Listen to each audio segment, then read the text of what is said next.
आज हम क्रोध पर बात करेंगे कि क्रोध को हम कैसे नियंत्रित कर सकते हैं। गीता में चलेंगे।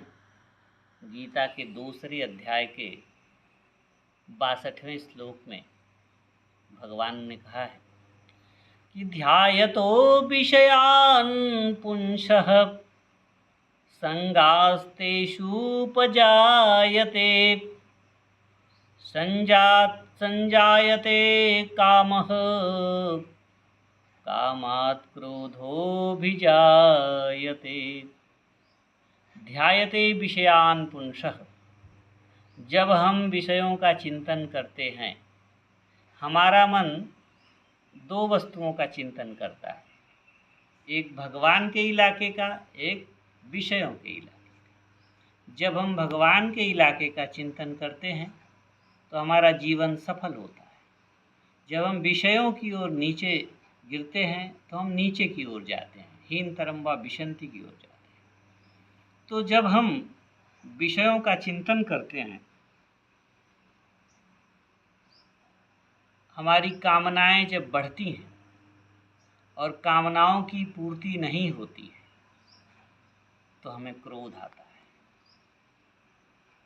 क्रोधात् भवत् सम्मोहः सम्मोहात् स्मृति विभ्रमः। जब क्रोध आता है, क्रोध हम रोक सकते हैं। जीव विज्ञान में हम पढ़े थे ऐच्छिक क्रिया, अनैच्छिक क्रिया। पलकों का गिरना ये अनैच्छिक क्रिया है, इसको हम चाह के भी नहीं रोक सकते।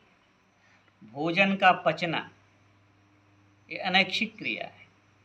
हृदय का चलना ये अनैच्छिक क्रिया है, ये चाह के भी नहीं रोक सकते। लेकिन कुछ चीज़ों को हम रोक सकते हैं, उसमें है ये क्रोध। क्रोध को हम रोक सकते हैं।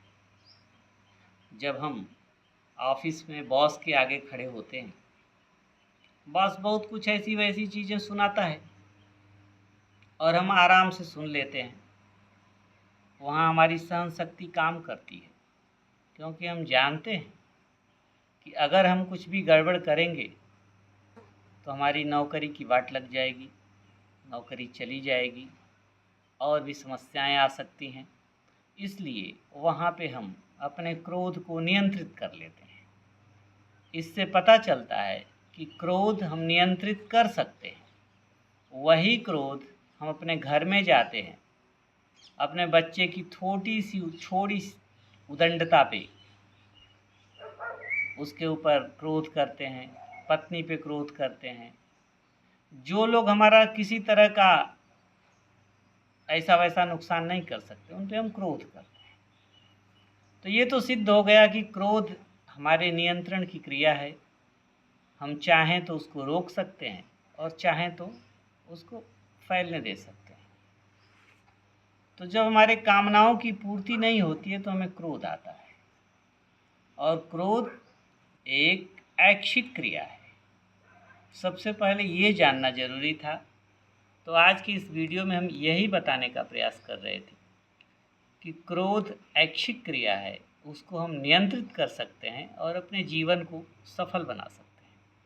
थोड़ा सा क्रोध हमें कुछ ऐसा वैसा काम करा देता है जिससे हम जीवन भर कई तरह की सजाएं, यातनाएं, बहुत कुछ हो जाता है। गाड़ी चलाने में अनियंत्रित हो गए, कोई आगे निकल गया, किसी ने कुछ कर दिया, तो हम क्रोध के वशात कुछ गलत कर बैठते हैं, जिसका खामियाजा हमें बहुत ज़्यादा कष्ट दे के भोगना पड़ता है। तो क्रोध को हम नियंत्रित कर सकते हैं। ये एक ऐच्छिक क्रिया है, यह एक अनैच्छिक क्रिया नहीं है।